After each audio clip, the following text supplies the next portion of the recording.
morning, guys. It's 5 o'clock, actually. It was a crazy day yesterday. I'm going to turn the air conditioning back on because it's getting really hot in here. It was chilly, but now it's getting hot. So yesterday, I did not get home until, we got home. By the time I picked up Josh, we got home maybe a little bit after 1, but it was after 3, almost 3:30, quarter to 4 by the time we finally went to sleep, because we were watching people posting videos of Halloween Horror Nights and whatever, so it was kind of fun. But it was just a good time just hanging out with Josh. But anyway, so I went to go to sleep, and apparently they're doing some sort of whatever in my neighbor's house, my neighbor's apartment, and it smelled like acrylic, and it was just the most sickening smell, so it was giving me a headache anyway. And finally got to sleep, and about 10 o'clock this morning, after going to sleep at around 4, they were banging and drilling in the bathroom of my neighbor's. I'm assuming it was the bathroom and bedroom, I don't know, but it sounded like they were pounding on my head. I thought, jeepers, they're gonna wind up just making a hole in my own roof. So, yeah, it was crazy. So that was my morning. Did not start off great. Went out to the couch, fell asleep for a little bit longer, and got up, made some breakfast, and I had to go out to Phoenix to go print out my book, because after this, I only have 2 classes left. I think this is my next one. I think I have 2 more classes. I may have 3, but I believe, and let me see, no, 5, 4. Yeah, I have 3 classes after this, and then I'm done. So, yay. But, anyway, so I went out and did that, and then I went to Walmart, and I am on the way home. So it's just been, I'm sorry I didn't film anything there, but I was just trying to get in and get out and whatever. But I have to say, the Phoenix here, they have just remodeled, and it is absolutely beautiful. It is so pretty. I was really, really impressed. So anyway, almost done. But, so I'm on my way home, and I will leave you with that right now.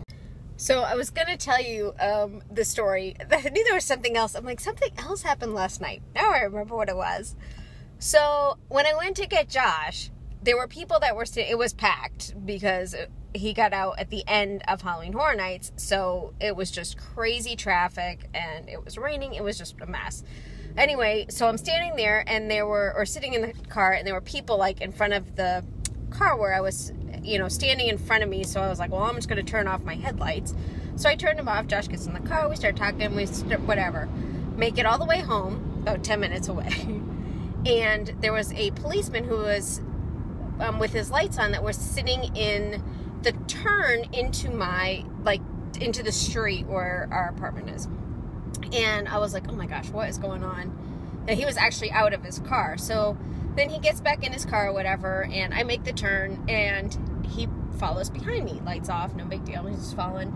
I make the left-hand turn to go into my apartment, and the next thing I know, there are lights on behind me, and I'm like, oh my gosh, he's coming here.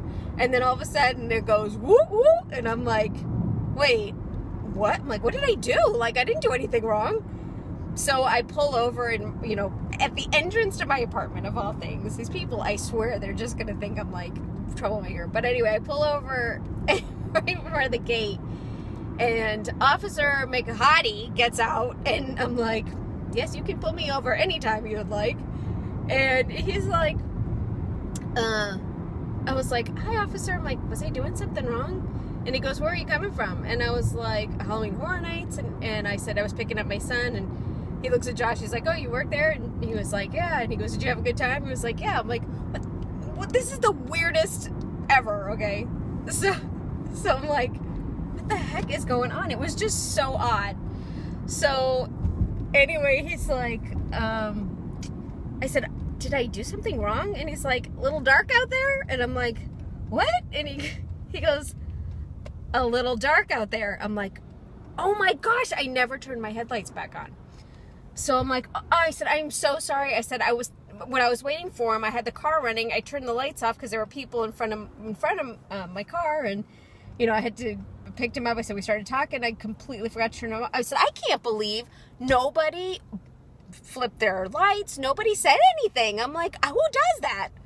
So anyway, he's like, he goes, you made it from Universal with no lights on. I'm like, yeah, no light. I can't believe it. So anyway, he's like, well, he goes, just so you're aware, he said, that ticket is $168. I was like, oh my gosh. And he goes, that's not happening today, so it's all right. He's like, you guys have a safe night. I was like, thank you so much. Bye. So yeah, that's twice I've gotten out of a ticket. So thank you, Lord. All right. So yeah, there it is. Okay, so since this was such a boring day, I thought I would show you my miracle tea. This is a mixture of turmeric and ginger. That like fresh turmeric, fresh ginger. I don't peel it or anything. I just throw it into the food processor, put it on a cookie sheet, freeze it, and then put it in little baggies and keep it in my freezer. And then this has cinnamon, black pepper, and some cloves. And I just dump it in, bring it to a boil, and then just let it simmer. I'll probably let it simmer for a while until I start making dinner or getting the pasta ready, because I'm going to need that pot again. But it is incredible, and it like really has, it has like antioxidant properties, it has anti-inflammatory properties, and in India, the people who drink, it's called golden tea, and the people who drink it every day have showed they are like the healthiest people on the earth. They have no Alzheimer's, they have very low instances of cancer and like all sorts of things. So it's really awesome. And my friend Karen tried it, who was suffering from some joint pains and stuff. She called me the next day and was like, how quickly was this supposed to work? But it really, like, for all kinds of aches and pains, it's just awesome. I love it. So I make it and then strain it, put it into a container, put it in the refrigerator, and I can just heat it up with, I use coconut milk and honey to sweeten it. For dinner, we are having some chicken breast that I pounded out. Can't do this with two hands. But I pounded it out real flat, and then I'm going to put it into my flour, then egg wash, and some, this is panko and cornflake crumbs, because I ran out of panko, so it's kind of a mix with some Italian seasoning, salt and pepper. Here's my first one, done and ready to go. Just taking it out of the breadcrumbs. Put it on a plate, get it ready for later. Kind of not easy doing this with one hand, but there it goes. Ready for frying later. There's my next guy going into the flour. Just make sure he's all nice and floury. Get him out and then put him in the egg wash. And then into the breadcrumbs. Ready to go. One little trick I do is take nutmeg and just shave a little bit over the top of the chicken breast, only because I'm going to add some to my Alfredo sauce to make it not taste like it came from a jar. So my pasta is done. I'm just going to grab a little bit of the pasta water, not very much, just a little bit, so I can add it back in with the sauce to help it bind together, and I'm going to drain that. Not rinse it, just drain it. And there's the finished product. All done. Our chicken, it's just some salad thrown on top, and pasta, Alfredo sauce, and a little roll. Ta-dum. This is going to be weird for you. It's actually the next day after this video, but I never did an outro. So good night, and remember, no matter what you're going through, it is all part of the plan.